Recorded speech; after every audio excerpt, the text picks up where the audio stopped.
Hello everyone, आज हम हमारी सबसे इंपॉर्टेंट क्लास में पढ़ेंगे। उस क्लास का नाम है हमारा बिजनेस मैनेजमेंट।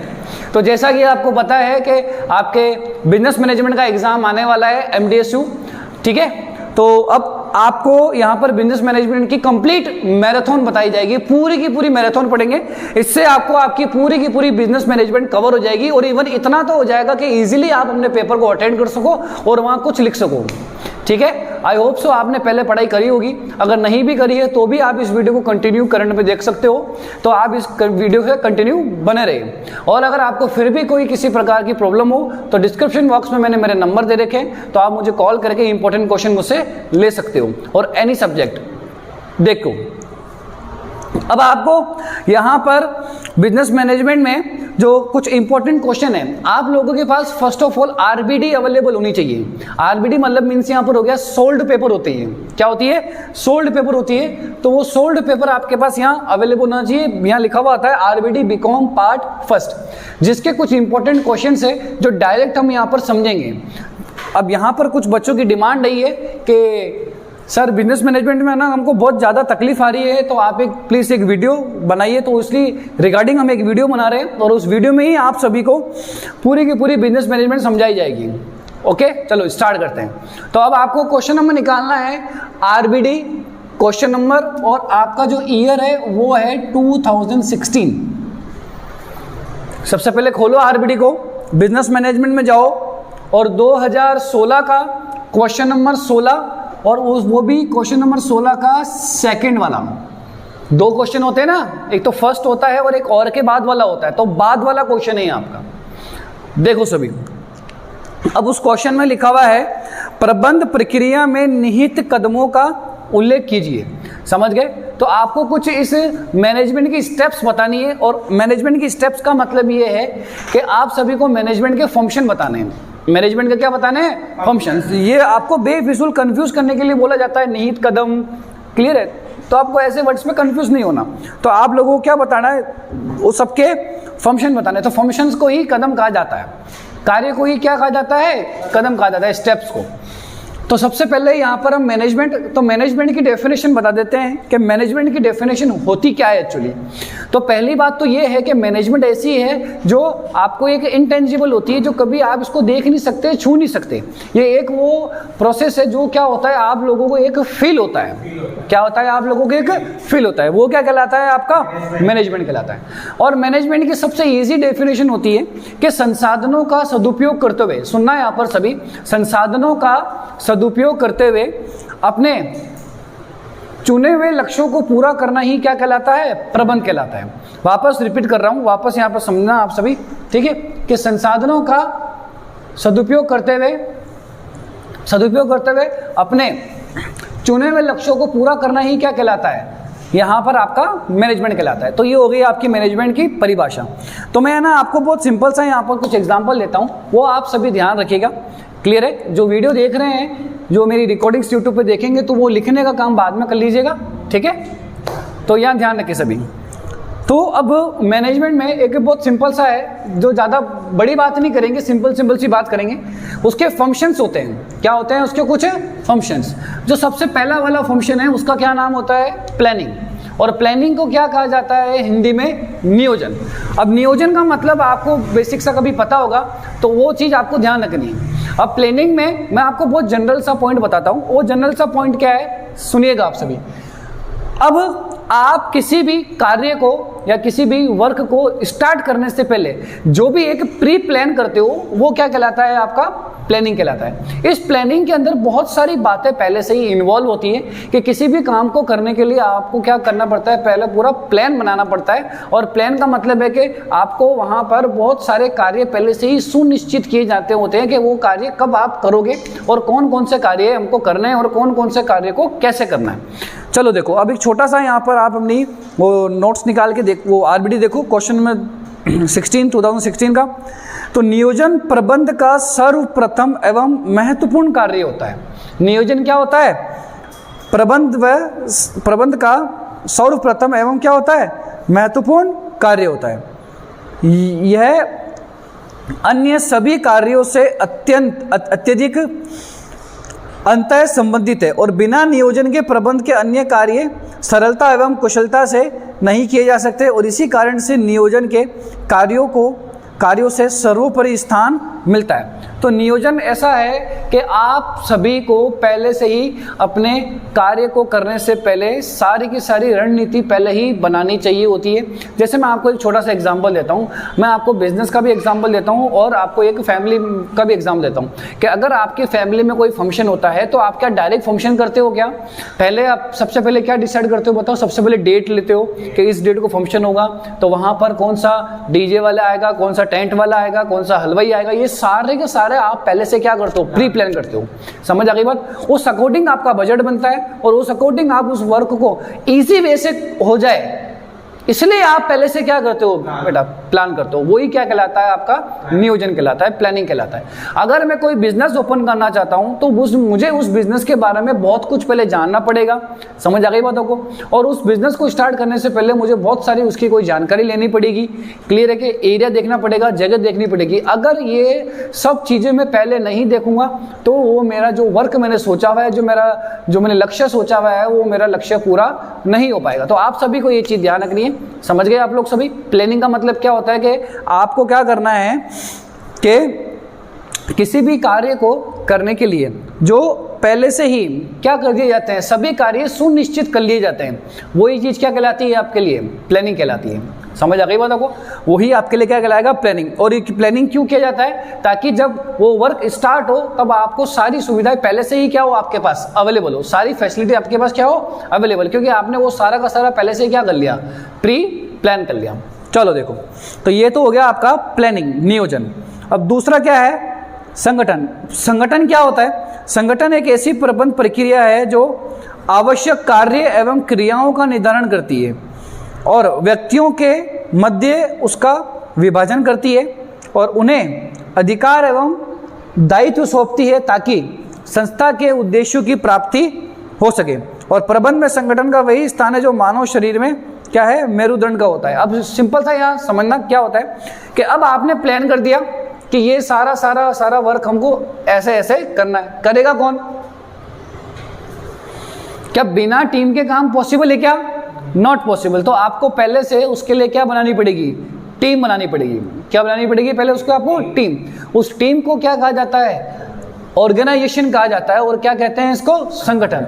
बेटा हमने बता लिया ना, मैंने आपको बताया ना कि भाई आप पहले से ही प्री प्लान कर लिया कि ये सारे काम कर रहे हैं आपको।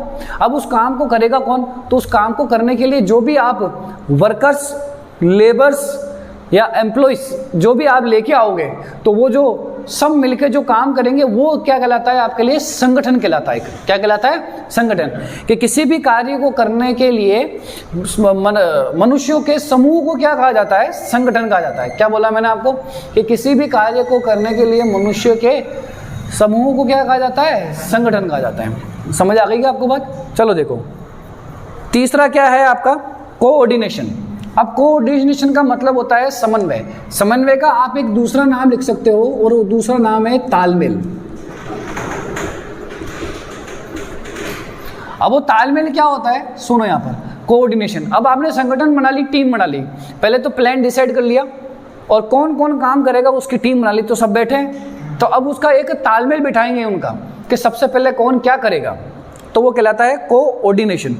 देखो, संस्था के पूर्व निर्धारित उद्देश्यों की प्राप्ति। देखो, संस्था के पूर्व निर्धारित, तो पहले से निर्धारित हो रखे हैं उद्देश्यों की प्राप्ति के लिए संगठन के विभिन्न विभागों, संगठन के क्या है? विभिन्न विभागों। अब इस डिपार्टमेंट में आपने ऑर्गेनाइजेशन में बहुत सारे क्या बांट रखे हैं? डिस्ट्रीब्यूट कर रखे हैं डिपार्टमेंट कि ये वाला काम तुम 4 लोगों का है, ये वाला काम तुम 5 लोगों का है, ये वाला काम तुम्हारे 2 लोगों का है और ये वाला काम तुम 3 लोगों का है। तो ऐसे अलग अलग क्या बढ़ गए? डिपार्टमेंट बन गए। उस चारों के चारों 5 डिपार्टमेंट एक दूसरे से क्या है? समझ आई बात? जुड़े हुए हैं सारे के सारे। क्लियर है क्या? तो उसी को ही क्या कहा जाता है? कोऑर्डिनेशन। कोऑर्डिनेट करना पड़ेगा तुमको। क्या करना पड़ेगा? कोऑर्डिनेट करना पड़ेगा, समन्वय करना पड़ेगा, तालमेल बिठाना पड़ेगा। क्या वो अपना काम करके उधर ही अपने पास छोड़ेंगे क्या? वो काम करके मेरे को देंगे, ये काम करके मेरे को देगा, ये काम करके मेरे को देगा और ये काम मेरे को करके देगा, तब जाके वो क्या बैठेगा? कोऑर्डिनेशन बैठेगा। देखो, संस्था के, वापस देखो रिपीट करते हैं, संस्था के पूर्व निर्धारित उद्देश्यों की प्राप्ति के लिए संगठन के विभिन्न विभागों यानी डिपार्टमेंट, साधन यानी फैक्टर, क्रियाएं यानी एक्टिविटी और विचारों यानी थॉट्स तथा व्यक्तियों यानी पर्सन से तालमेल बैठना ही क्या कहलाता है? समन्वय कहलाता है। कि इन सभी का आपस में एक दूसरे के प्रति क्या होना चाहिए? तालमेल होना चाहिए। तो इसी को ही क्या कहा जाता है? आपका कोऑर्डिनेशन कहा जाता है। क्लियर है क्या? आपने कोऑर्डिनेशन एक बेसिक वर्ड है तो कभी सुना भी होगा। क्लियर है? चलो देखो, तो कोऑर्डिनेशन देखो बेटा, वापस बताओ, रिपीट करेंगे, ज़्यादा समय नहीं है अपने पास। सबसे पहला वाला पॉइंट क्या? प्लानिंग क्या होता है? कि अपने लक्ष्यों को, बिल्कुल, कि अपने लक्ष्यों को पहले से ही क्या करना है? आपको सुनिश्चित करना है। जो टारगेट्स है वो पहले से सुनिश्चित करने, उस टारगेट को कैसे करना है वो भी सारे वर्क क्या करने हैं? पहले से डिसाइड करने। इस काम को करेगा कौन? ऑर्गेनाइजेशन करेगी। करेंगे कैसे?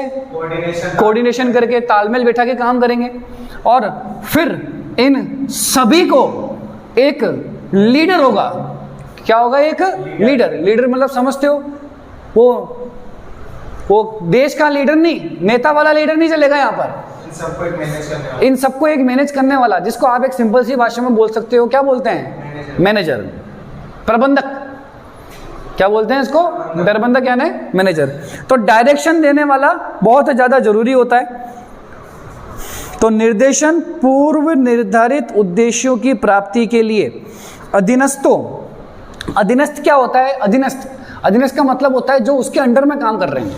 अधीनस्थ मतलब क्या हो गया? जो उसके अंडर में काम कर रहे हैं, उसके पास वर्कर हैंड ओवर कर रखे हैं। जैसे एक डिपार्टमेंट है, उस एक डिपार्टमेंट का हेड है, समझ आ गई बात? कि इस डिपार्टमेंट को तेरे को संभालना है, यहाँ कोई गलती नहीं होनी चाहिए, किसी प्रकार की कोई कमी हो तो वहाँ पे वो कमी को तुझे ही पूरा करना है। एक एक की कमी पूरी करने के लिए मैं नहीं आ सकता एक एक डिपार्टमेंट के पास। तो हर एक डिपार्टमेंट का क्या बना के रखा हुआ है? हेड बना के रखा हुआ है। समझ आ गई बात आपको? तो वो सबको क्या करता है? डायरेक्शन देता है। और जो सीनियर होता है वो भी क्या करता है? सबको डायरेक्शन देता है कि इस काम को ऐसे करना है, पहले ऐसे करना है, फिर ऐसे करना है। जस्ट लाइक फॉर, अगर मैं आपको बेसिक बात को, ट्रेनिंग हुई, किसी को ट्रेनिंग देते हैं तो आप क्या बताते हो पहले? कि नहीं ऐसे करना है, ऐसे करना है। समझ आ गई बात आपको? देखो, तो निर्देशन हो गया। तो निर्देशन पूर्व निर्धारित उद्देश्यों की प्राप्ति के लिए अधीनस्थों के कार्यों के बारे में क्या देना होता है? आदेश। कि अधीनस्थ क्या क्या काम करेंगे उसके लिए पहले आप उसको क्या दोगे? ऑर्डर दोगे। यहाँ पर गतिशील नेतृत्व प्रदान करोगे, मार्गदर्शन दोगे और वहाँ उसके लायक उसका एक एनवायरनमेंट बनाओगे। और व्यवसाय में निर्देशन युद्ध की मोर्चाबंदी के क्या होता है? समान होता है। जैसे एक युद्ध लड़ते हैं तो वहाँ पर एक सेनापति होता है। क्या होता है वहाँ पर? एक तो सेनापति ही डायरेक्शन देता है कि आपको कौन से एरिया में कितना जाके, कितने सैनिकों के साथ जाके लड़ना है। तो ये वाली बात है यहाँ पर। समझ आ गई आपको बात? बताओ कितने पॉइंट बेटा पढ़ने? 4। पहला क्या है? प्लानिंग। प्लानिंग क्या होता है? पहले से आप अपने लक्ष्य को निर्धारित कर लो और उसका, और अब उस लक्ष्य को निर्धारित करने के लिए आपको क्या क्या क्या काम करने हैं वो क्या कहलाता है? प्लानिंग कहलाता है। दूसरा क्या होता है? संगठन। इस पूर्व निर्धारित लक्ष्य को पूरा करने के लिए आपको एक क्या बनानी होती है? टीम बनानी होती है जो आपका इस काम को कंप्लीट करने में हेल्प करेगी। तीसरा क्या होता है? कोऑर्डिनेशन। अब उसको आपस में एक दूसरे के प्रति क्या होना चाहिए? कोऑर्डिनेट होना चाहिए, तालमेल होना चाहिए। और निर्देशन यानी डायरेक्शन क्या होता है? कि आप हर एक डिपार्टमेंट का क्या होना चाहिए? एक लीडर होना चाहिए, प्रबंधक होना चाहिए, जो सभी अपने अधीनस्थों, मतलब जो उसके अंडर में जो काम कर रहे हैं उन सभी को क्या कर सके? ऑर्डर दे सके। समझ आ गई बात? कि किसी भी प्रकार की कोई गलती ना हो। 5वां पॉइंट है कंट्रोलिंग। अब कंट्रोलिंग क्या होता है यह समझना कि ये सारे के सारे, अब देखो काम चालू हो गया है, डिसाइड किया ये करना है, कौन करेगा उनको लेके आ गए, कोऑर्डिनेट करेंगे, सबको डिपार्टमेंट वाइज डिस्ट्रीब्यूट कर दिया और अब उनको बोल दिया करो काम। क्लियर है क्या? तो इन सब पे नजर कौन रखेगा? कंट्रोलर, नियंत्रक। समझ आ गई बात? इन सब पे कंट्रोल कौन करेगा? कंट्रोलर यानी नियंत्रक। तो ये जो सबसे 5वां फंक्शन होता है वो क्या कहलाता है? कंट्रोलिंग। क्या कहलाता है? कंट्रोलिंग। कि नियंत्रण एक प्रबंध प्रक्रिया है जिसमें वास्तविक परिणाम एवं वांछित परिणामों के बीच अंतर को समाप्त करने के प्रयत्न किए जाते हैं। वास्तविक मतलब जो एक्चुअल रिजल्ट है, समझ आ गई बात आपको? और जो अपनी इच्छा अनुसार लोग कार्य कर रहे हैं। अब इसमें जो ये डिफरेंस आ रहा है कि जो एक्चुअल में ये आना चाहिए था, जो हम इच्छा चाहते थे वो तो हुआ नहीं, वो हो नहीं रहा और ये हो रहा है। तो इसी को कंट्रोल करना ही क्या कहलाता है? कंट्रोल कहलाता है। समझ आ गया? तो इसको ही संभालना ही क्या कहलाता है? कंट्रोल कहलाता है। चलो देखो कुछ और फंक्शन है। अब कुछ और फंक्शन में सबसे पहले वाला नाम क्या है? डिसीजन मेकिंग, निर्णयन। अब आपके ऐसे देखा जाए तो अकॉर्डिंग टू रूल 5 फंक्शन होते हैं। मैनेजमेंट के कितने फंक्शन होते हैं? 5। प्लानिंग, ऑर्गेनाइजेशन, कोऑर्डिनेशन, डायरेक्शन और कंट्रोलिंग। क्लियर है क्या आपको ये चीज? अब डिसीजन मेकिंग क्या होता है सुनो यहाँ पर।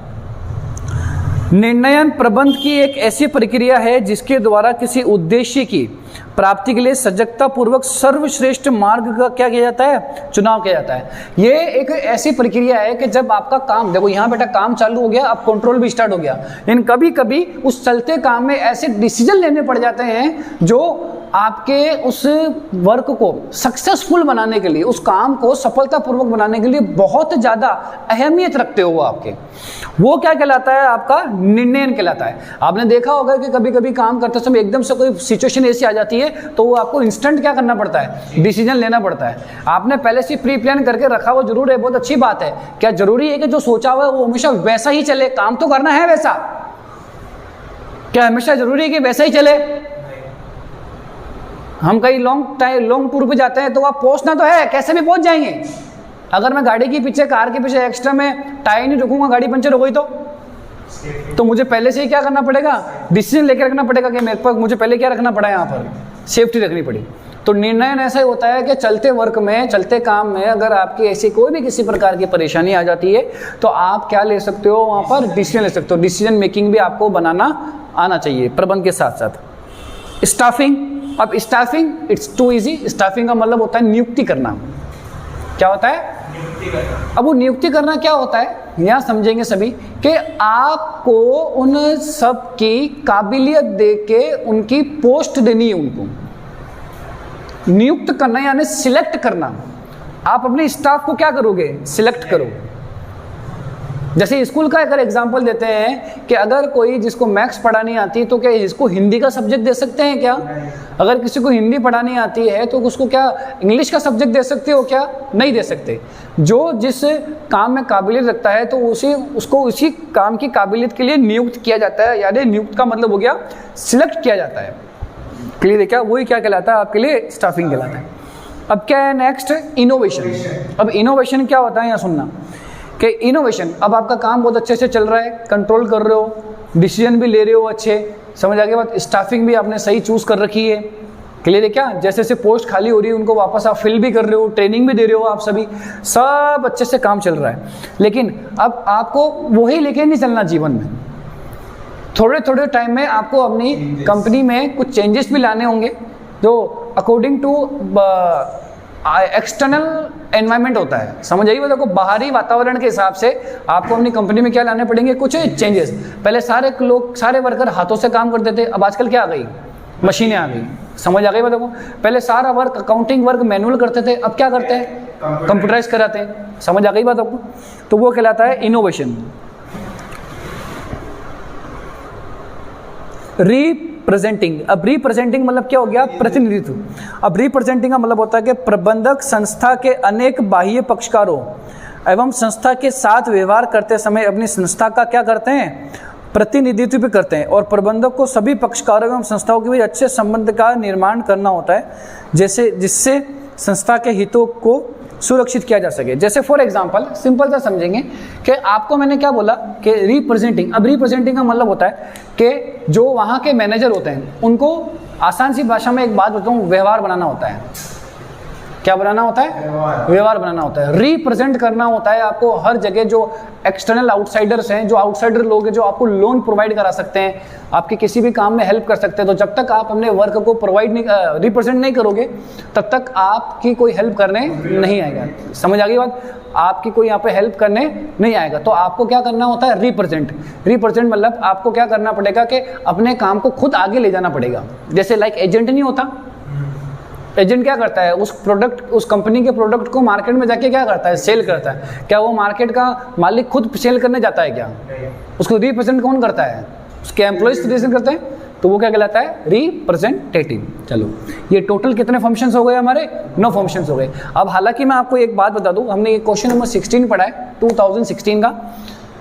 टोटल 9 पॉइंट्स है आपके। 9 पॉइंट्स में ये पूरा बड़ा क्वेश्चन भी कंप्लीट हो गया और जो सबसे बड़ी बात मैं आपको बोलना चाहता हूँ, ये वो पॉइंट्स हैं जो आपके 2 मार्क्स में आएंगे।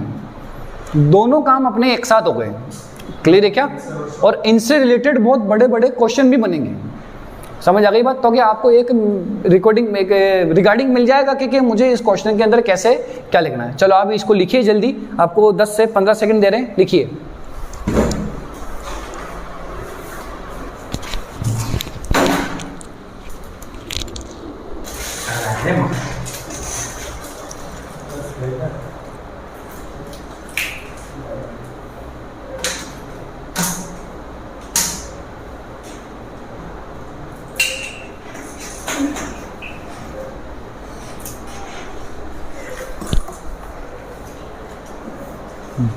चलो आप सभी ने लिख लिया इसको। फंक्शंस ऑफ मैनेजमेंट में हमने टोटल कितने पॉइंट पढ़े हैं? 9 पॉइंट्स पढ़े हैं। चलो अब नेक्स्ट क्वेश्चन करेंगे। अब जो नेक्स्ट क्वेश्चन है देखना सभी, यही सेम आरबीडी का 2016 एंड 2018 दोनों का ही क्वेश्चन नंबर 16 है, और ये क्वेश्चन नंबर 16 दोनों का ही क्या है? फर्स्ट। समझ आ गई बात? दोनों का ही क्वेश्चन नंबर 16 है, वो क्या है? फर्स्ट। 2016 का भी क्वेश्चन नंबर 16 का पहला वाला है, 2018 का भी क्वेश्चन नंबर 16 का पहला वाला है। अब दोनों की जब क्वेश्चंस की आप लाइन पढ़ोगे ना, तो दोनों के क्वेश्चंस की लाइन क्या है? बिल्कुल अलग अलग है। देखना सभी, आप पहचान ही नहीं पाओगे उसको कि ये दोनों के आंसर सेम कैसे हो सकते हैं। प्रबंध के सिद्धांत लचीले होते हैं। प्रबंध के सिद्धांत क्या होते हैं? मतलब किसी भी एवरी डिपार्टमेंट में, चाहे यहाँ पर गवर्नमेंट डिपार्टमेंट हो, चाहे यहाँ पर सोशल डिपार्टमेंट हो, या पॉलिटिकल डिपार्टमेंट हो, या एजुकेशन डिपार्टमेंट हो, क्लियर है, या फिर कोई फैमिली फंक्शन डिपार्टमेंट हो, कोई भी डिपार्टमेंट हो, एवरी डिपार्टमेंट में ये चले जाते हैं। और ना कि दृढ़। दृढ़ का मतलब यह होता है हार्ड। कोई हार्ड नहीं होता, ये लचीला होता है। समझ आ गई बात को? जैसे ये है, ये हार्ड है। समझ आ गई बात को? ये दृढ़ है, ये किसी भी मोड में नहीं मुड़ सकता। लेकिन ये जो वायर है वो किसी भी मोड में क्या हो सकता है? उसको कहते हैं लचीला। समझ गए? जो हर जगह सेटल हो जाता है। इस कथन को स्पष्ट कीजिए। अब यही क्वेश्चन मैं 2018 का ले जाता हूं। देखो आपको 2018 का क्वेश्चन नंबर 16, अब वहां लिखा हुआ है हेनरी फयोल का प्रतिपादित प्रबंध के सिद्धांतों को समझाइए।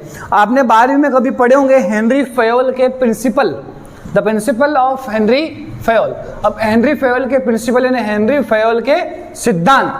अब यहां पर समझे सभी, सबसे पहला, यहां दोनों क्वेश्चन सेम है। मैं आपको पहले के लिए कर देता हूं, दोनों के दोनों क्वेश्चंस क्या हैं? सेम है। तो आपको कुछ भी परेशान होने की आवश्यकता नहीं है। तो टोटल इनके 14 प्रिंसिपल्स होते हैं। कितने प्रिंसिपल होते हैं? 14 प्रिंसिपल होते हैं। समझ आई बात आपको? तो यहां ध्यान से समझना आप सभी।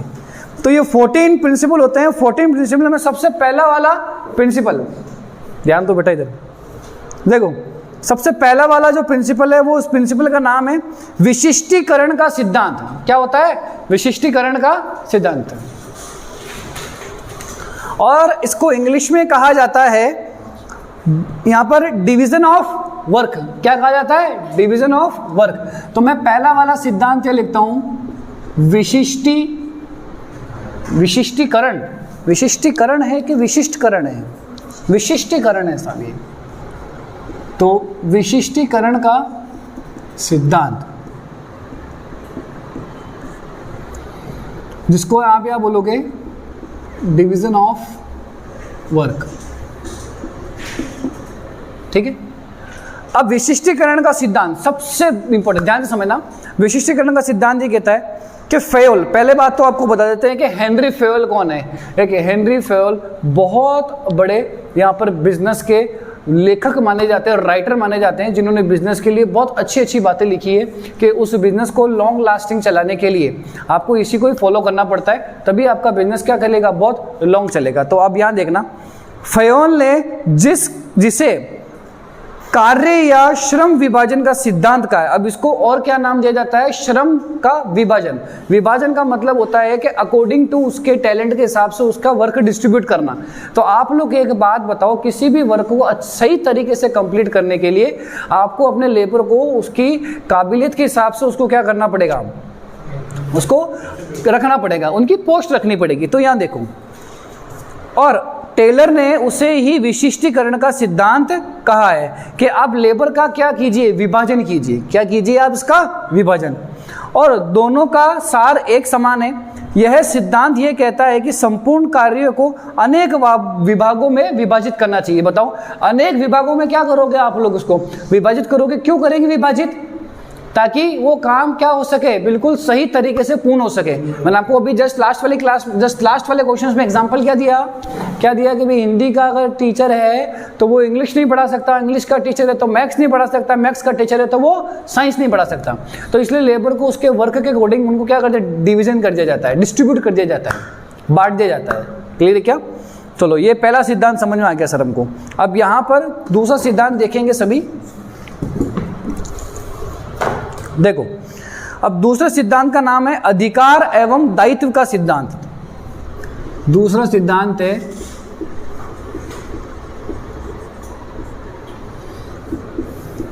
अधिकार एवं दायित्व का सिद्धांत, और इसको बोला जाता है ऑथोरिटी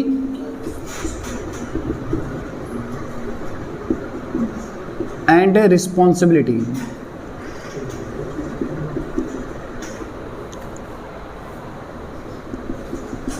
ठीक है, ऑथोरिटी और रिस्पॉन्सिबिलिटी।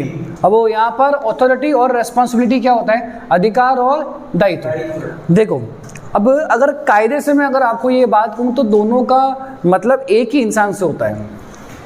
दोनों का मतलब क्या होता है, एक ही इंसान से। सिंपल सा, अगर मुझे राइट्स दे दिए, बताओ क्या राइट्स दिए, कंपनी संभालने का, कंपनी को मैं इस डिपार्टमेंट को कुछ भी कह सकता हूँ, मैं कैसी भी रणनीति बना सकता हूँ उस काम को करने की। ऑनर को तो क्या चाहिए, वर्क चाहिए। मैं कैसी भी रणनीति बना सकता हूँ उस काम को करने के लिए। तो वो तो मुझे क्या मिल गए, राइट्स, और मेरी रिस्पॉन्सिबिलिटी बनती है कि वो काम होवे सही से। अरे राइट्स के साथ साथ आपको उसके साथ साथ क्या मिल जाता है, रिस्पॉन्सिबिलिटी। समझ आई मेरे को? ऐसा नहीं कि राइट्स देकर आपको खुले सांड की तरह छोड़ दिया।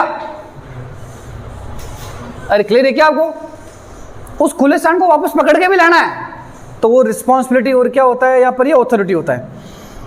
फयोल ने इस सिद्धांत को प्रतिपादित करते हुए लिखा है कि अधिकार एवं दायित्व साथ साथ चलने चाहिए। कि आपको जो राइट्स दिया है उस अकॉर्डिंग टू राइट्स जो आप अपने काम को कंप्लीट करना चाहते हो तो आप उसको रिस्पॉन्सिबिलिटी से निभाइए। समझ आई बात को? आप अपनी लायबिलिटी समझिए। तो वो साथ साथ चलते हैं और वास्तव में ये एक दूसरे में समाये हुए हैं। देखो मैंने बोला ना कि एक ही पर्सन के ऊपर है ये, और ये शाश्वत सत्य भी है कि अधिकार दायित्वों को जन्म देता है कि अधिकार मिलेंगे बेटा, राइट्स मिलेंगे मेरे को, तभी तो मेरी क्या बनेगी, लायबिलिटी बनेगी कि मुझे इस काम को क्या करना है, पूरा करना है। जब तक मुझे यहाँ पर लायबिलिटी राइट्स नहीं मिलेंगे, ऑथोरिटी नहीं मिलेगी, तब तक मैं अपना आपकी उस वर्क को लायबिलिटी नहीं समझ सकता उस काम को कंप्लीट करने की। और तथा दायित्व स्वीकार करने वाले को ही क्या कहा जाता, क्या होता है, अधिकार। कि वो रिस्पॉन्सिबिलिटी लेने वाले को ही क्या मिलता है, अधिकार मिलता है। पहले उससे पूछते हैं कि तू इस रिस्पॉन्सिबिलिटी को पूरा कर लेगा क्या, कि हाँ कर लूंगा सर। तो फिर उसको उसके हाथ में क्या पकड़ाते हैं अपन, राइट्स पकड़ाते हैं। समझ आ गई बात आपको? चलो देखो भाई, तीसरा जो सिद्धांत है उस सिद्धांत का नाम क्या है, अनुशासन का सिद्धांत।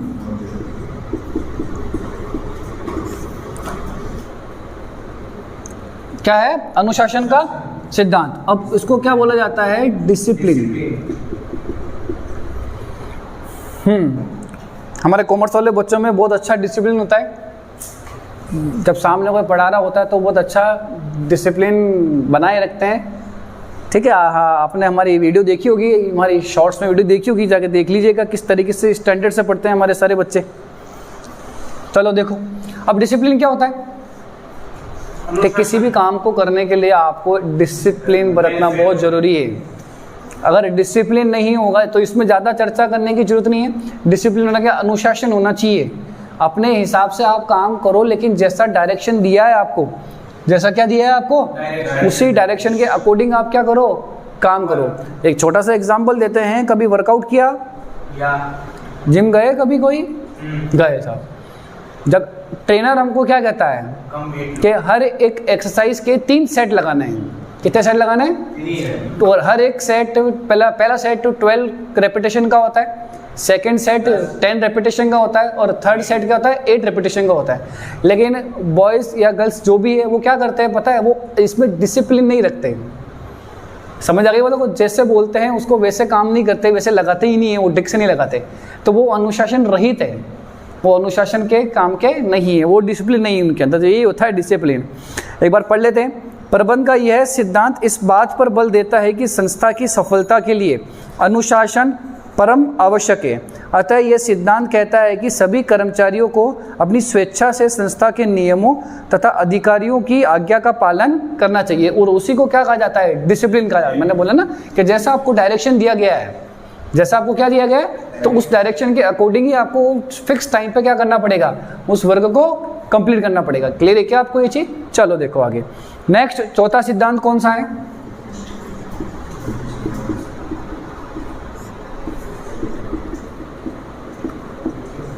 आदेश की एकता। अब इस सिद्धांत को कहा जाता है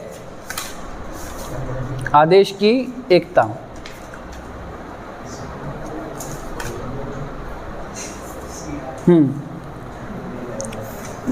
अब आदेश की एकता ये होता है यूनिटी ऑफ कमांड। क्या होता है ये? Unity of command. Unity of command. तो अब आप ध्यान से समझना सभी। अब आदेश की एकता का मतलब, और इसके साथ साथ एक पॉइंट भी है, वो भी समझाएंगे आपको, वो क्या है क्या नहीं देखेंगे अभी।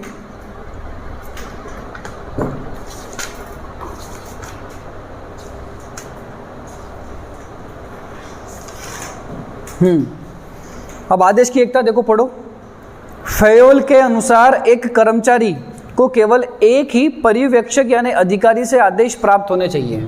अरे सिंपल सी बात है कि जब घर में कोई फंक्शन होता है ना, तो उस एक ही काम को पता है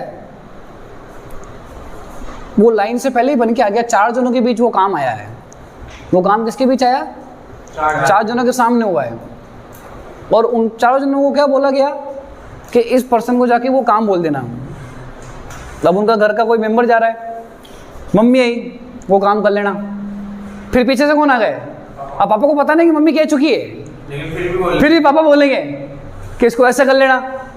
समझ आई बात को? फिर चाची आई, समझ आई, फिर ताऊ जी आए, चाचा है, तो ऐसा कंटिन्यू क्या हो जाता है। तो ये नहीं चलता। फिर वो क्या हो जाता है? अरे वो कंफ्यूजन हो जाता है कि किसका कहना मानूं, क्योंकि वो तो जूनियर है ना।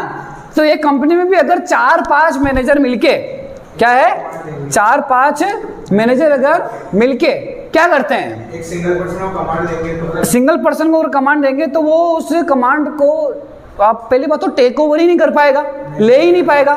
ठीक है, हाँ, तो उस कमांड को वो टेक ओवर ही नहीं कर पाएगा। क्लियर है क्या आपको? तो वही क्या कहलाता है? Unity of command. अरे बहुत सिंपल है, आदेश की एकता। कि जो भी क्या कर रहा है, जो भी क्या कर रहा है बताओ, ऑर्डर दे रहा है, समझ आई बताओ, उस वर्क को कंप्लीट करने के लिए ऑर्डर दे रहा है, ठीक है, तो वो एक ही पर्सन होना चाहिए। जैसे मैं अगर कहीं काम करता हूं तो मैं सिर्फ किसकी सुनूंगा? किसी एक की, ताकि मुझे फिक्स पता होगा कि मुझे इस काम को कंप्लीट ऐसे करना है। दूसरा क्या होता है? निर्देश की एकता। नेक्स्ट है आपका 5th पॉइंट है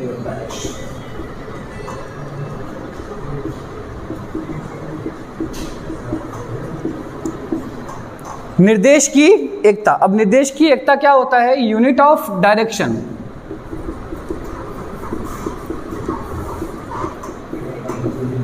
यूनिट ऑफ क्या है? डायरेक्शन। अब सुनना यहां पर, इसका मतलब क्या है देखो। यह सिद्धांत यह कहता है कि सभी समान प्रकार के उद्देश्य वाले कार्यों का एक ही प्रमुख अधिकारी होना चाहिए तथा उन सब समान कार्यों की एक ही योजना बनाई जानी चाहिए।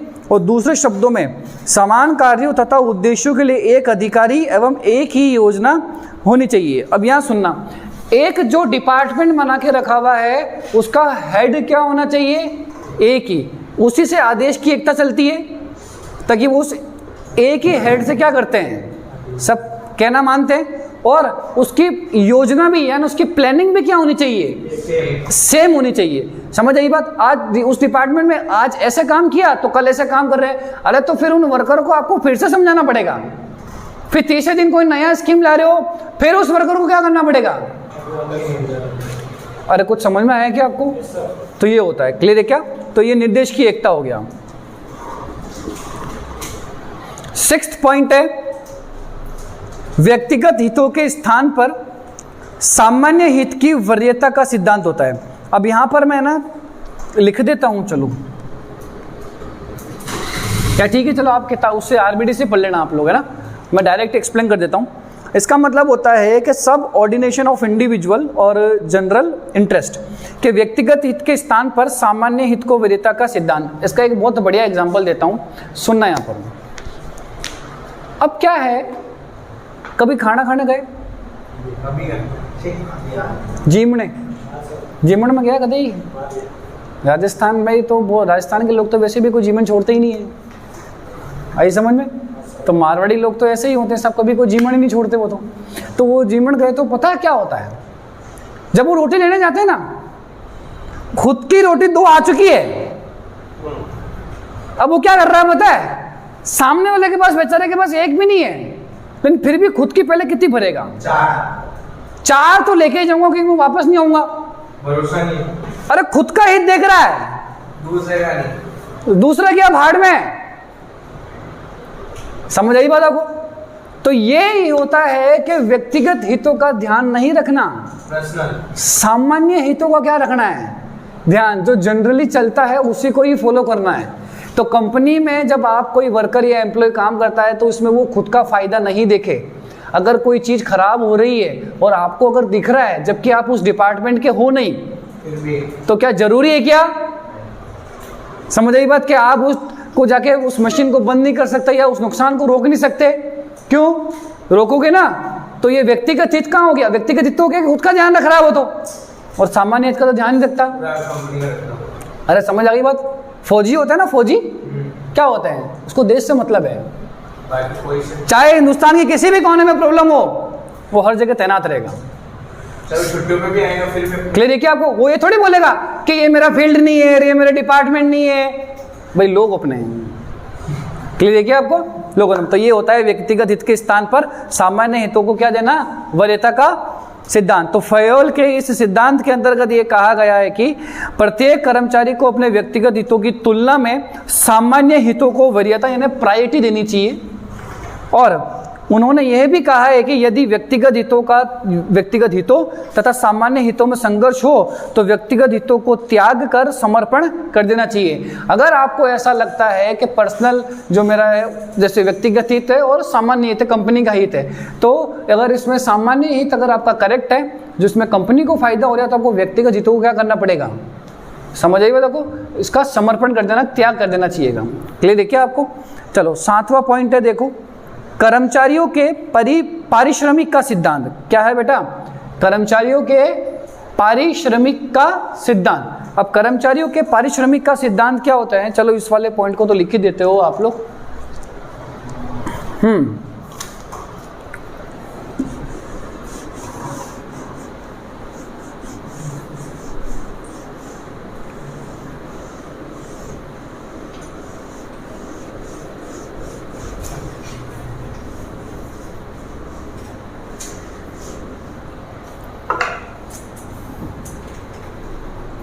सेवंथ है, क्या था? कर्मचारियों के पारिश्रमिक का सिद्धांत।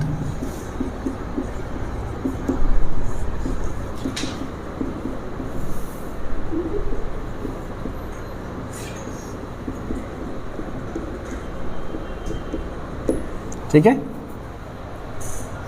और इसको हिंदी में बोला जाता है रेम्यूनरेशन, इसको इंग्लिश में बोला जाता है रेम्यूनरेशन ऑफ एम्प्लॉइज।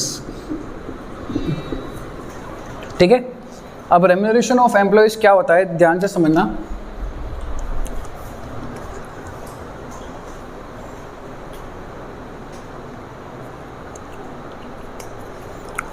देखिए, रेम्यूनरेशन ऑफ एम्प्लॉइज, अगर आप उस वर्कर को उसके पोस्ट के अकॉर्डिंग अगर आप उसको पेमेंट नहीं करोगे तो वो उस मोटिवेशन से काम करेगा ही नहीं। अरे बात समझ में आ गई? वो उस मोटिवेशन से काम करेगा ही नहीं। ये चीज़ समझ में आ गई बात? फिर तो वो जो व्यक्तिगत हित वाला पॉइंट पड़ा ना, तो फिर वो खुद का ध्यान रखेगा, फिर वो किसका ध्यान रखेगा? खुद का। फिर वो सामान्य हितों का ध्यान नहीं रखेगा। अगर आपको वर्कर को मोटिवेट करना है कि हमारी कंपनी की, आप हमारी कंपनी में काम भी कीजिए और सुरक्षा भी कीजिए और उनकी चिंता भी कीजिए और कंपनी को आगे भी बढ़ाने का सेल्फ, समझ रही है, सेल्फ खुद से आना चाहिए, तो उसके लिए आपको उसको क्या देना पड़ेगा? उसका रेम्यूनरेशन। रेम्यूनरेशन का मतलब यहाँ पे मैं समझा देता हूँ। रेम्यूनरेशन के अंदर उसको उसकी सैलरी देनी पड़ेगी। अगर उसने एक्स्ट्रा मेहनत किया है तो उसको क्या देना पड़ेगा बेटा? ओवर टाइम देना पड़ेगा। क्या देना पड़ेगा?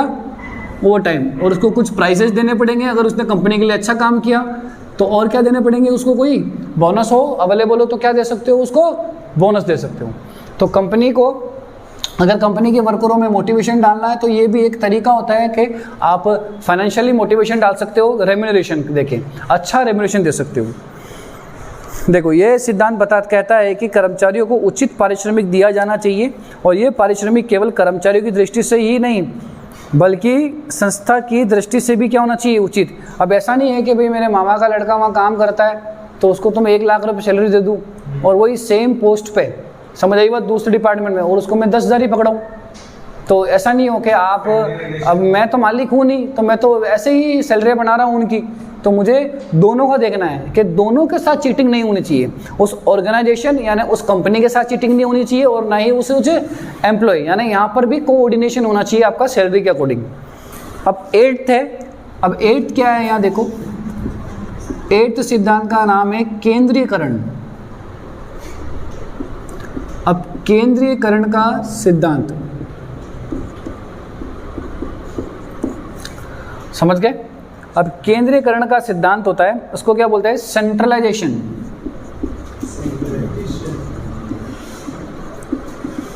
सेंट्रलाइजेशन, अब इसको सेंट्रलाइजेशन बोलेंगे अपन। अब सेंट्रलाइजेशन क्या होता है? केंद्रीयकरण का सिद्धांत क्या होता है? यह जब संस्था में निर्णय लेने के सभी अधिकार उच्च प्रबंधकों के हाथों में केंद्रित होते हैं तब संस्था में केंद्रीयकरण की स्थिति होती है। सुनना, यहाँ पर क्या होते हैं कि एक संस्था में 3 डिपार्टमेंट होते हैं। कितने डिपार्टमेंट होते हैं? 3। पहला डिपार्टमेंट होता है जो सबसे उच्च प्रबंधक होता है। क्या होता है? सबसे उच्च प्रबंधक। समझ आ गई बात आपको? अब वो उच्च प्रबंधक क्या होता है? यहाँ सुनना, यहाँ पर हाई मैनेजर वाला लेवल हो गया। 3 लेवल होते हैं, फर्स्ट, सेकंड और थर्ड। हाई, मिडल और फिर क्या होता है? लोअर। समझ आ गई बात आपको? तो जो सबसे ऊंचे प्रबंधक होते हैं वो कंपनी के मालिक होते हैं, जो कंपनी के निर्णय लेते हैं। जो मध्य स्तर के होते हैं, मिड लेवल के होते हैं, वो क्या होते हैं? मैनेजमेंट डिपार्टमेंट संभालते हैं। और वो जो ऑफिशियल वर्क करते हैं और मैनेजमेंट करते हैं। और जो क्या होते हैं? थर्ड लेवल होते हैं, वो क्या होते हैं? जो एक फैक्ट्री में वर्कर काम करते हैं उनके सुपरवाइजर होते हैं। क्या होते हैं उनके? जिसका डायरेक्ट कनेक्शन किससे होता है? लेबर से होता है। समझ आ गई बात? तो केंद्रीयकरण का, अरे लिख रहा ना बेटा सेंट्रल, पहले सबसे पहले सेंट्रल वाले मतलब क्या है? जो हाई मैनेजर है, सबसे जो कंपनी के ऑनर्स है, जो कंपनी के ऊपर डिसीजन लेते हैं, तो वो ऑर्डर पास करेंगे तभी तो क्या काम करेंगे? मैनेजर। फिर मैनेजर से कौन काम करेगा? सुपरवाइजर। और सुपरवाइजर से नीचे काम करेगा, फिर वर्कर काम करेगा। कौन करेंगे यहाँ पर? वर्कर काम करेंगे। क्लियर देखिए आपको? तो ये कहलाता है सेंट्रलाइजेशन। अब नेक्स्ट क्या होता है? 9th पॉइंट है, यहाँ पर है सोपान श्रृंखला।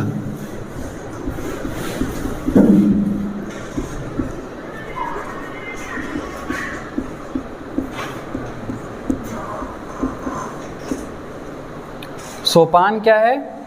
श्रृंखला। एक चेन होती है बेटा, ये क्या होती है? एक ये चेन। अब सोपान श्रृंखला जैसा भी आपको समझाया ना बेटा कि सबसे पहले कौन काम करता है? सीईओ। समझ आई? सीईओ। कंपनी का कौन काम करता है? सीईओ। फिर कंपनी के क्या काम करते हैं? सीईओ डायरेक्टर ऊपर ही हो गए, मैनेजर्स हो गए, और फिर कौन काम करता है? सुपरवाइजर काम करता है। तो ये क्या हो गई? ये चेन हो गई है, जो एक दूसरे को काम क्या करते हैं? सौंपते हैं। बस एक छोटी सी चीज़ आपको ये बताता हूँ, क्या जो लो लेवल का होता है, मतलब लो लेवल क्या बोल सकते हैं, जो वर्कर होते हैं कि वो डायरेक्ट कनेक्शन कर सकते हैं क्या? सीईओ से? स्टेप बाय स्टेप चलना पड़ेगा। सुपरवाइजर से। अरे बात समझ में आ गई क्या? क्लियर है? ये तो वो वाली बात हो गई भैया कि मेरी लाइट अगर ख़राब हो गई घर में तो मैं क्या इलेक्ट्रिसिटी मिनिस्टर को फ़ोन कर दूँ? समझ आई बात आपको? मैं तो पहले किसको फ़ोन करूँगा भैया? जो मेरे एरिया का हेड है, पावर हाउस को फ़ोन करूँगा मैं। समझ आई बात आपको? या फिर अगर ज़्यादा परेशानी लड़ाई हो गई तो मोदी जी को फ़ोन करूँ कि पार्षद को करूँ? पार्षद को करूँगा। अरे बात समझ में आ गई आपको? तो ये वाली बातें हैं। फयोल के अनुसार प्रत्येक संगठन में उच्च प्रबंधन से लेकर निम्न स्तर तक के प्रबंधन के बीच अधिकारों की अखंड धारा बहती रहती है और अतः आदेश देने तथा प्रतिवेदन प्रस्तुत करने के लिए सामान्यतः इसे धारा पर मार्ग का अनुसरण करना चाहिए। समझ आइए? तो उसको एक चेन बनानी चाहिए, तभी काम होता है। क्लियर है क्या? ताकि तो सब अपने लेवल पे बैठ के सारा काम कर सके। समझ आ गई बात आपको? ताकि कंपनी का जो ओनर है वो डिसीजन लेने में काम कर सके सारा का। वो एक एक हर एक प्रॉब्लम को सॉल्व नहीं कर पाएगा। पॉइंट नंबर क्या है? 10।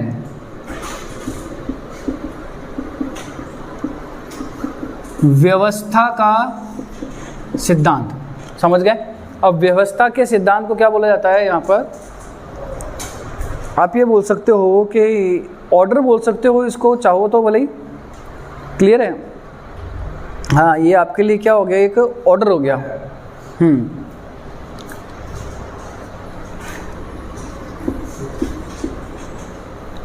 क्लियर है? एक मिनट।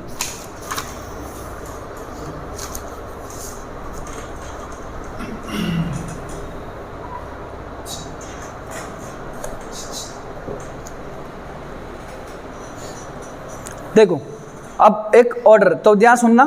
व्यवस्था का सिद्धांत क्या कहता है कि फयोल द्वारा प्रतिपादित यह सिद्धांत यह कहता है कि प्रत्येक व्यक्ति तथा वस्तु की उपयुक्त व्यवस्था करनी चाहिए, और जहां तक व्यक्तियों का प्रश्न है कि प्रत्येक व्यक्ति को सही स्थान पर लगाया जाना चाहिए। अब सही स्थान पर कहने का मतलब है कि स्कूल का चपड़ा से प्रिंसिपल की चेयर पर जाके बैठ गया और प्रिंसिपल झाड़ू निकाल रहा है। अरे बात समझ में आएगी आपको? तो ऐसी बातें नहीं होनी चाहिए। जो जिस पोस्ट पे है उसको उसी पोस्ट पे क्या है रखना चाहिए। तो ये तो हो गया व्यक्तियों के लिए व्यवस्था, पर्सन्स के लिए मैनेजमेंट हो गया। अब मैं आपको एक बात कहता हूं कि चीजों मतलब जो वस्तुएं हैं वो भी सही क्या होनी चाहिए? स्थान पर व्यवस्थित होनी चाहिए। क्या होनी चाहिए? व्यवस्थित। भाई झाड़ू पड़ा है प्रिंसिपल की चेयर पर और पेन पड़ा है साइड में नीचे, तो हर एक चीज सुव्यवस्थित है क्या? नहीं, नॉट पॉसिबल सर। तो हर एक चीज अपनी जगह पे होनी चाहिए ताकि वर्कर आए। जैसे कोई सीमेंटेड फैक्ट्री होती है तो वहां पर उसकी जो टोपी है वो क्या कहते हैं इसको?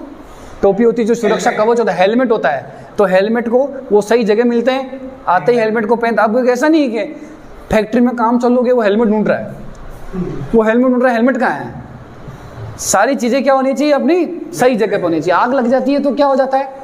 फिक्स जगह रखा हुआ है, वो आग ही जल जाएगा जब तक वो जल के सत्यानाश हो जाएगा, तुम ढूंढते रह जाओगे उसको। समझ आ गई बात आपको? चलो, तो ये 10वां पॉइंट हो गया। पॉइंट नंबर क्या है? 11। तो ये न्याय का सिद्धांत होता है। किसका सिद्धांत होता है? ठीक है। अब ये न्याय का सिद्धांत है, इसको क्या नाम दे सकते हो आप? इक्विटी। सेम हो गया।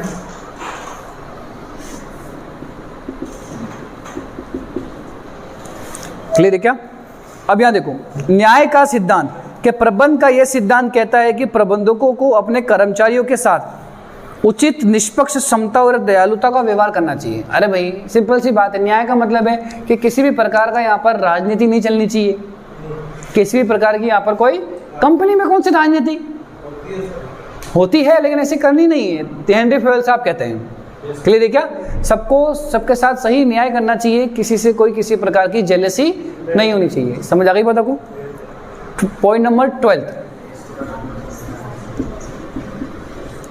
कार्यकाल का सिद्धांत क्या है? कार्यकाल या कार्यकाल में स्थायित्व। कार्यकाल में स्थायित्व, और जिसको बोला था स्टेबिलिटी ऑफ टेन्योर।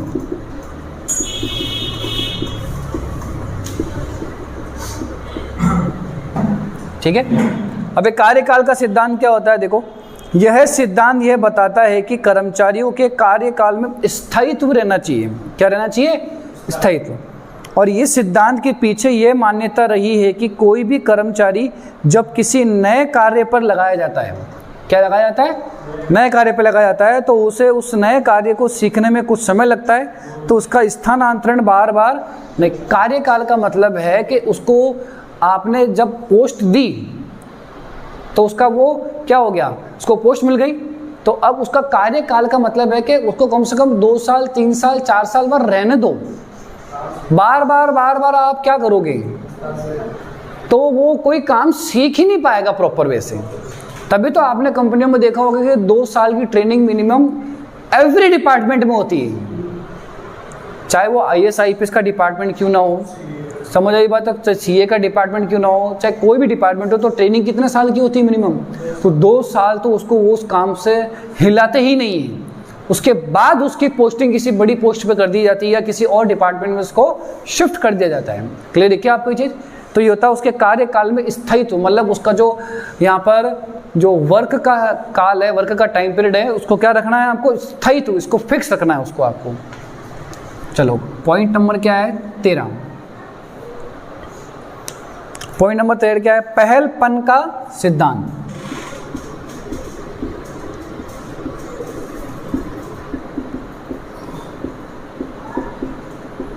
अब पहलपन का सिद्धांत होता है, इसको यहां पे आप बोल सकते हो इनिशिएटिव बोल सकते हो,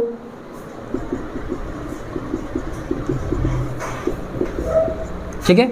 अब पहलपन का सिद्धांत क्या होता है, देखो पहलपन का सिद्धांत यह बताता है कि प्रत्येक प्रबंधक को अपने अधीनस्थ कर्मचारियों को उनके कार्यों की योजनाएं बनाने तथा उन्हें क्रियान्वित करने की क्या देनी चाहिए? स्वतंत्रता देनी चाहिए।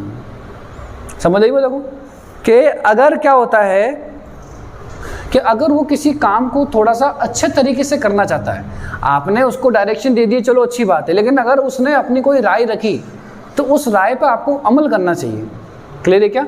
ताकि वो भी क्या होगा कि भाई हमको भी लगेगा कि वो सच में कंपनी के बारे में क्या सोच रहा है, कुछ अच्छा सोच रहा है। अगर आपने उसको मना कर दिया तो फिर तो वो क्या होगा पता है, फिर तो वो डीमोटिवेट हो जाएगा। क्लियर है क्या? चलो, तो उसको पूरे काम की करने की क्या होनी चाहिए? स्वतंत्रता होनी चाहिए।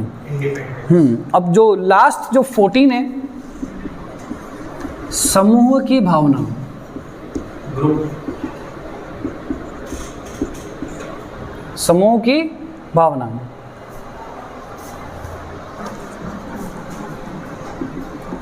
एस्पिरिट डी कॉर्प्स, ये लास्ट है अपना, है ना। यह सिद्धांत कहता है कि प्रबंध की सफलता के लिए प्रबंधकों में अपने कर्मचारियों की समूह भावना और एकता का भावना का क्या करना होना चाहिए? विकास। कि ऐसा नहीं हो कि वो अकेला काम कर रहा है और आप सब यहाँ बैठ के मजे मस्ती कर रहे हो। समझ आई बात को? अगर कोई काम करता है, समझ आई बात को, तो आपको हमेशा उसमें क्या भावना रखनी है? एकता की भावना रखनी है। किसी को भी आपको ऐसे अलग नहीं फील कराना कि मैं यहाँ अकेला ही रहता हूँ क्या। सब क्लियर है क्या? आपको यहाँ पर ग्रुप बन के रहना पड़ेगा, एक टीम बन के रहना पड़ेगा, ताकि आप आपस में क्या कर सकते हो? काम कर सकते हो। अगर यूनिटी नहीं बनी ना, अगर यूनिटी नहीं बनी तो वो कंपनी के वर्कर्स कभी भी मोटिवेशनल काम नहीं कर सकते, मोटिवेट होकर काम नहीं कर सकते। क्लियर है क्या? आपको यूनिटी होना क्या हो रहा है? बहुत जरूरी होती है। क्लियर है क्या? चलो, तो आज के हमारे टोटल कितने सिद्धांत हो गए? 14 सिद्धांत हो गए। अभी और क्वेश्चंस पढ़ेंगे, तो आप ये 14 सिद्धांत कॉपी में लिख लीजिए एक बार। ये आपको जो 6th वाला है वो मैं लिख देता हूँ आपके लिए, ठीक है। और इस सिद्धांत का नाम है व्यक्तिगत हित के स्थान पर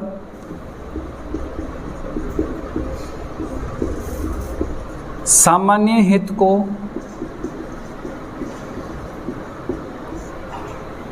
वरीयता का सिद्धांत। ठीक है, वरीयता लिख सकते हो, कोई दिक्कत नहीं है। सिद्धांत तो हमको पता चली गया ना। Subordination,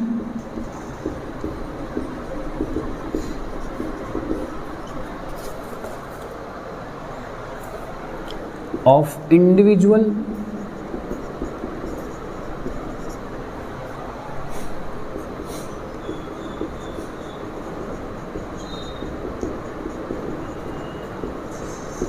to general interest.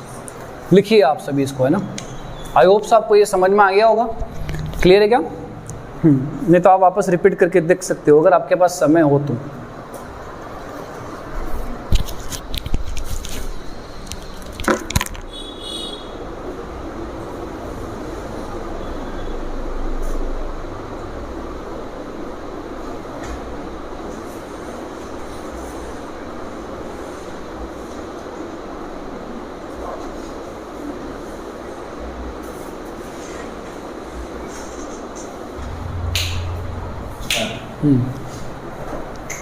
देखो लिख लिया आप सभी ने। आई होप सो आपको ये सारी सिद्धांत समझ में आ गए होंगे। तो आप इसको फिर से रिपीट करके और अच्छे से समझ सकते हैं। इंपॉर्टेंट क्वेश्चन में से एक है आपका। अब निकालिए 2015 का क्वेश्चन नंबर 18। 2015 का क्वेश्चन नंबर क्या है? 18 है।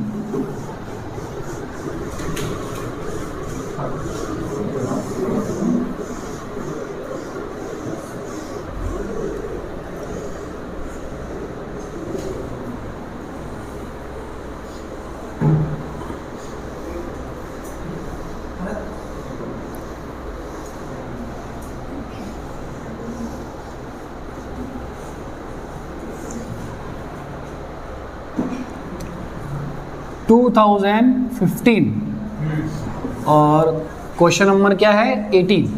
और उस 18 का सेकंड वाला क्वेश्चन है, ध्यान रखना है ना, और के बाद वाला। अब एक क्वेश्चन लिखा हुआ है कि परिवर्तन का प्रतिरोध किसे कहते हैं? परिवर्तन का प्रतिरोध किसे कहते हैं? और इसका इंग्लिश है कि what is the meaning of resistance of change. कि आप जब कोई कंपनी में चेंज लेके आते हो, क्या लेके आते हो? चेंज। जैसे हमारे भारत सरकार में जो मोदी सरकार है वो कुछ ना कुछ क्या लेके आती रहती है? चेंज लेके आती रहती है।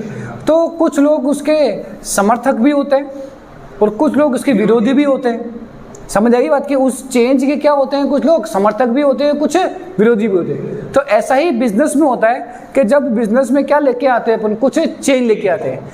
जैसे चेंज क्या होता है? जैसे संडे ऑफ रहता है, तो इस बार कंपनी के मालिक ने क्या कह दिया कि इस बार संडे हाफ डे रहेगा। संडे क्या रहेगा? कुछ ऐसा चेंज डाल दिया। समझ आ गई बात? तो या फिर कंपनी के वहाँ पर उन्होंने कुछ रूल्स और क्या बदल दिए? रेगुलेशंस बदल दिए। और ये आफ्टर लॉन्ग टाइम ही बदले जाते हैं। तो जब कभी भी कुछ चेंज आता है तो उसके बहुत सारे क्या किए जाते हैं? विरोध किए जाते हैं। बेटा क्या किए जाते हैं? विरोध। तो उस परिवर्तन का प्रतिरोध, तो अब कौन कौन से क्या है देखेंगे अपन। परिवर्तनों का प्रतिरोध के कारण उल्लेख कीजिए कि जो आपके describe the causes of resistance of changes, कि जो भी चेंजेस है, अब चेंजेस करने से जो भी क्या हो रहे? रेसिस्टेंस हो रहे, जो परिवर्तन का क्या कर रहे हो आप? प्रतिरोध कर रहे हो। और उसका प्रतिरोध करने से क्या हो रहा है कि कौन कौन से ऐसे रीजन है? समझ आई बात? कौन कौन से ऐसे क्या है? रीजन है। और इन्हें कम करने हेतु सुझाव भी दीजिए। इन्हें कम करने हेतु आपको क्या देना है? इसके सुझाव भी देना है। And give suggestion to overcome this. तो ध्यान से समझना आप सभी कि resistance of changes means planned change और alteration in the role and relationship of the people, technology and environment in the organisation in order to improve its overall performance. तो यहाँ लिखा हुआ है कि आपको क्या करना है कि कंपनी के अंदर जो भी क्या होते हैं? चेंज होते हैं या फिर जो भी अल्ट्रेशन होते हैं। क्लियर है क्या? या फिर किसी का रोल क्या हो जाता है? चेंज हो जाता है। जैसे होता है ना कि भाई जो पुराना स्टाफ का हेड है वो ज़्यादा अच्छा था, अब उसको चेंज कर दिया तो कोई खड़ूस स्टाफ आ गया, तो उसके लोग क्या खड़े हो जाते हैं? उसके सामने विरोध खड़े हो जाते हैं कि नहीं, हमारे पुराने वाले स्टाफ को वापस लाइए। समझ आई बात आपको? चलो, तो और टेक्नोलॉजी में चेंज हो जाता है, या फिर वहाँ का एनवायरनमेंट आपने क्या कर दिया? चेंज कर दिया। पहले आप लोग थोड़ा 5-10 मिनट वहाँ बिजनेस के अंदर काम करते समय थोड़ी बातचीत कर सकते थे, लेकिन वहाँ बातचीत में क्या लगा दी? अब रोक टोक लगा दी। तो वो एक प्रकार का क्या है? चेंज है। अरे क्लियर है क्या आपको? चलो, तो इस क्वेश्चन में आपको समझ में आ गया होगा कि हम क्या पढ़ने वाले हैं। समझो सभी। तो जो सबसे पहले जो चेंज है, जो सबसे पहला जो रेसिस्टेंस होता है यानी प्रतिरोध होता है, यानी जो यहाँ पर उसका विरोध होता है, वो कौन करता है? कर्मचारी। कौन करता है उसका? वो कर्मचारी। अरे समझ में आ गई क्या आपको बात? ठीक है, चलो अब यहाँ ध्यान से समझना सभी।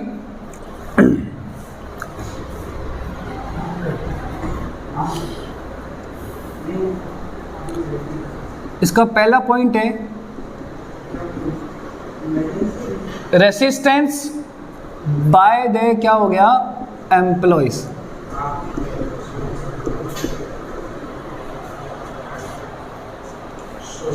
कर्मचारियों द्वारा प्रतिरोध।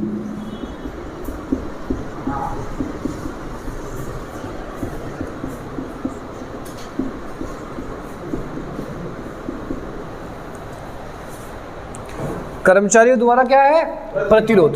अब कर्मचारियों द्वारा प्रतिरोध कैसे होगा, यहां ध्यान से समझना कि अगर बिजनेस के अंदर या कंपनी के अंदर किसी भी प्रकार का कोई चेंज आया तो सबसे पहला कारण है, अब एम्प्लॉय क्या उसका विरोध करेगा, तो वो समझना है आप उसको एम्प्लॉय कैसे रोकने की कोशिश करेगा। अब उसमें पहला पॉइंट क्या होता है कि क्या कारण है कि कर्मचारी इसका विरोध कर रहे हैं, कर्मचारी इसका क्या कर रहे हैं, विरोध। पहला कारण है आर्थिक हानि का भार, यानी फाइनेंशियली लॉस हो गया। फाइनेंशियली क्या हो जाता है, लॉस। मुद्रा या धन का एक महत्वपूर्ण तत्व है जिसे कर्मचारी प्रत्यक्ष रूप से प्रभावित करता है, मतलब डायरेक्ट रिसीव करता है। और अतः कोई भी परिवर्तन जिससे कर्मचारियों की आय में कटौती होने की संभावना, देखो बेटा सिंपल सी बात है ना, कर्मचारी या ना एम्प्लॉय कंपनी में हुए चेंजेस का विरोध क्यों कर रहा है, पहला कारण उसकी सैलरी कम हो सकती है या फिर सैलरी उतनी है, काम क्या हो सकता है, इसलिए विरोध कर रहा है।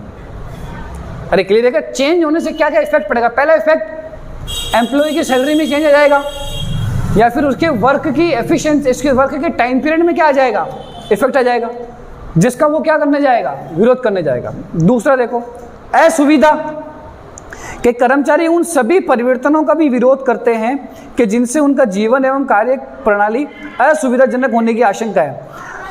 कई लोग ही अधिक अधिकार शक्तियां पदोन्नति प्राप्त करने से भी इसलिए इच्छा अनुसार देते हैं और कि इससे उनके जीवन में कई असुविधाएं उत्पन्न हो जाएगी।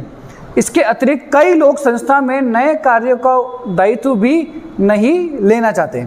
अब कभी कभी क्या होता है कि असुविधाएं हो जाती है कि हम उसमें चेंज तो कर देते हैं, तो कौन से आप ये समझते हो कि कौन से एरिया को कहाँ शिफ्ट कर दिया, क्लियर है क्या। पहले वो उस एरिया में क्या था, ज़्यादा मच बेटर था, वर्करों को आने में किसी प्रकार की कोई परेशानी नहीं होती थी। उन्होंने कंपनी ने अपने स्वार्थ के लिए कुछ क्या डाल दिया, चेंज डाल दिया, जिससे वहाँ क्या फैल गई, असुविधा फैल गई। तो उस असुविधा के लिए वो कंपनी के जो क्या है एम्प्लॉयज़ है वो क्या करेंगे, विरोध करेंगे।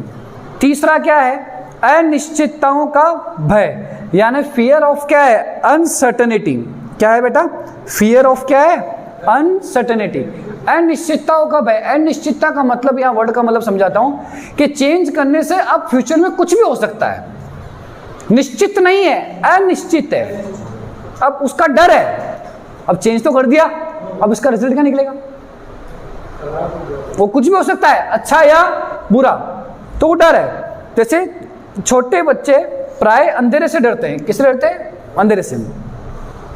ठीक इसी तरह बड़े लोग भविष्य के अंधेरे से डरते हैं और नए कार्यों में उनके अनेक कठिनाइयां, चुनौतियां तथा जोखिम होती है, अतः लोग उन्हें अपनाने में क्या करते हैं, संकोच करते हैं तथा साहस नहीं जुटा पाते। सिंपल सी बात है बेटा कि जब कभी भी कोई चेंज होता है तो आपके सामने बहुत सारी क्या आ जाती है, चुनौतियां आ जाती है। क्या आ जाती है आपके सामने, बहुत सारी चुनौतियां आ जाती है, ड्यूटीज आ जाती है या फिर रिस्पॉन्सिबिलिटीज आ जाती है।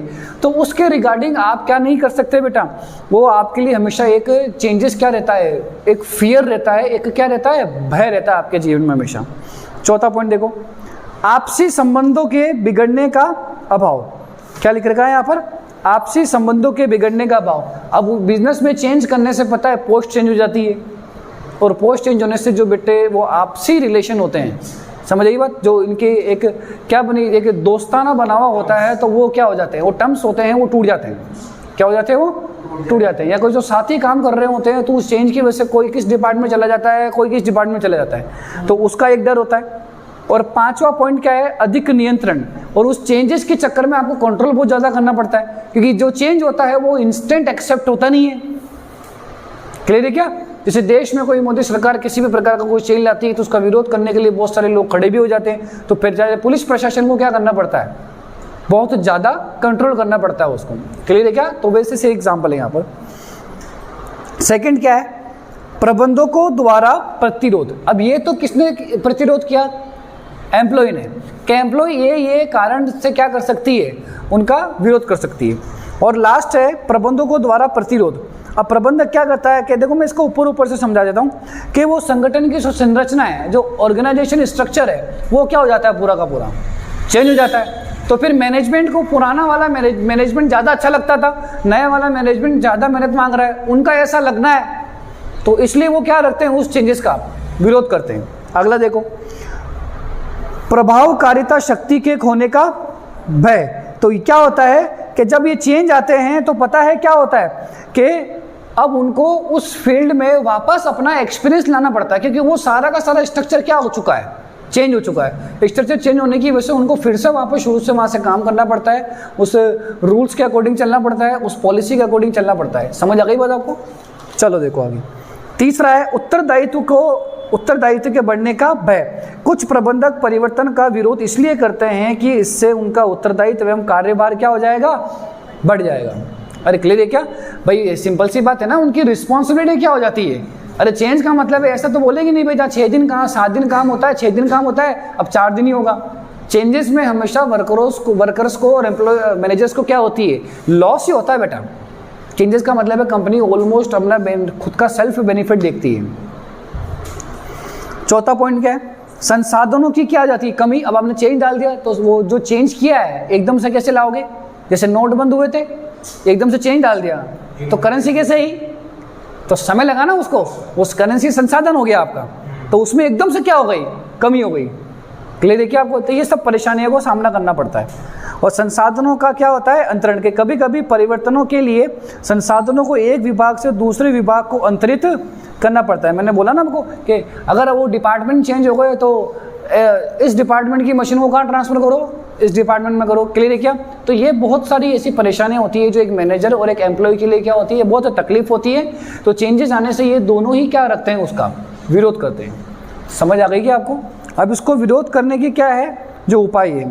तो ये उपाय है जो आप सेल्फ पढ़ लीजिएगा। इस उपाय के बारे में मैं आपको सिंपल सी बात कहता हूँ। देखो चेंजेस तो अब लाइफ का पार्ट है, बिना चेंजेस आप अपनी लाइफ को कंप्लीट नहीं कर सकते, लाइफ में चल ही नहीं सकते। तो उसका उपाय ढूंढना पड़ेगा। तो आप जो कंपनी में चेंज ला रहे हो तो उस चेंज को लाने से पहले ही आप उन वर्कर्स और एम्प्लॉयज़ की क्या बढ़ाओ? स्किल बढ़ा दो। अरे क्लियर है क्या? क्या बढ़ा दो? उसकी स्किल बढ़ा दो। भाई पहले से अनाउंसमेंट कर दो कि 1 साल बाद ये चेंज होने वाला है, तो इस 1 साल में उन एम्प्लॉयज़, उन वर्करों को उनके हैबिचुअल बना दो और उनको क्या कर दो? उसको उनकी स्किल बढ़ा के उनको उनके खुद के अंदर ही वो चेंज ले आओ। एकदम से अगर आप सडनली डालोगे तो सडनली तो वही दिक्कत आएगी आपको। समझ आ गई बात आपको? तो ये से बहुत सारे ऐसे उपाय होते हैं जो उन उपायों को आपको क्या लेना है? काम में लेना है। चलो आज हमारा ये जो इम्पोर्टेंट टॉपिक है पूरा बिजनेस मैनेजमेंट का कंप्लीट हो चुका है। और कुछ इम्पोर्टेंट क्वेश्चन भी ले लीजिए, जैसे एक 2015 का 18वां है और एक टॉपिक छोटा सा और है जिसको मैं यहाँ लिख देता हूँ। चलो कम्युनिकेशन, क्या लिख देते हैं यहाँ? कम्युनिकेशन। तो कम्युनिकेशन बोलते हैं इसको, हिंदी में बोला जाता है संप्रेषण। क्या बोला जाता है? कि अगर आपको अपने बिजनेस को अच्छा बनाना है तो आपका कम्युनिकेशन इस क्या होना चाहिए? बेस्ट होना चाहिए। क्या होना चाहिए? कम्युनिकेशन। अगर आपका कम्युनिकेशन बेस्ट नहीं है तो आप ये समझ लो कि आप अपने बिजनेस को आगे नहीं बढ़ा सकते। और कम्युनिकेशन वो किसी के थ्रू भी हो सकता है। फॉर एग्जांपल सिंपल सी बात है, कम्युनिकेशन आपका इंटरनेट के थ्रू हो सकता है। क्लियर है क्या? अगर एक ऑफिस में एक मैनेजर बैठा है तो अगर आपको किसी एक एम्प्लॉय को बुलाना है तो वो डायरेक्ट बुलाने जाएगा क्या? वो बेल बजाएगा। तो वो एक कम्युनिकेशन का एक थ्रू हो गया। या फिर डायरेक्ट क्या कर सकता है? फ़ोन कर सकता है। समझ आ गई बात को? तो कम्युनिकेशन के ये क्या है? तरीके हैं। क्लियर है क्या आपको ये चीज़? अगर किसी एक बड़े एम्प्लॉय को सबसे छोटे वाले एम्प्लॉय को बुलाना है, कंपनी के ओनर को क्या बुलाना है? सबसे छोटे वाले एम्प्लॉय को बुलाना है, तो वो क्या उसको डायरेक्ट फ़ोन कर सकता है क्या? एक क्या बना हुआ है?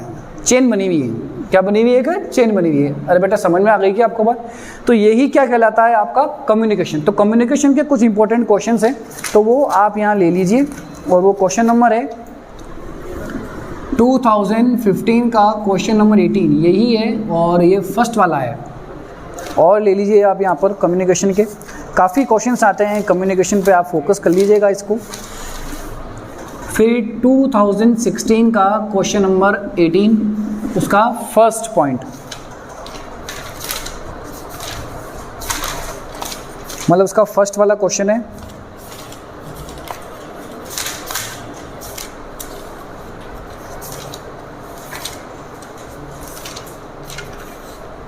यही क्वेश्चन देखो बेटा 2018 में भी आया है और ये फर्स्ट में आया था, है ना? नहीं, ये भी सेकंड में आया था।